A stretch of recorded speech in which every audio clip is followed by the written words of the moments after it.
यहाँ से सीधा खड़ा हो. महाराज ह्योच असा आपल्या आया बहिणीच्या अब्रूचा बाजार मांडून आपलं घरदार उद्ध्वस्त करणारा.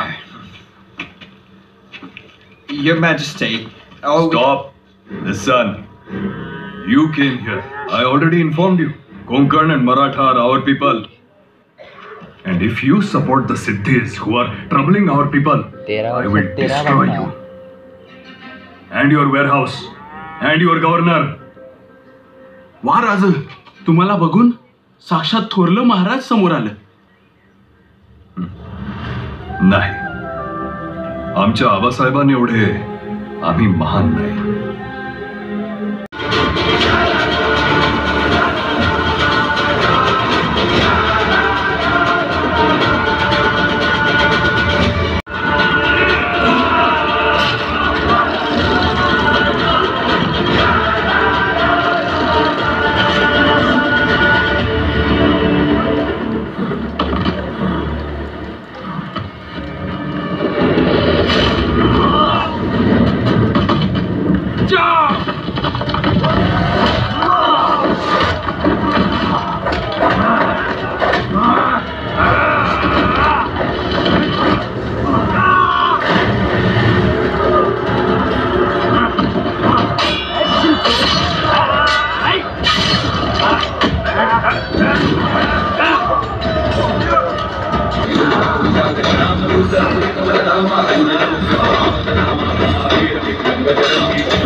नाश होईल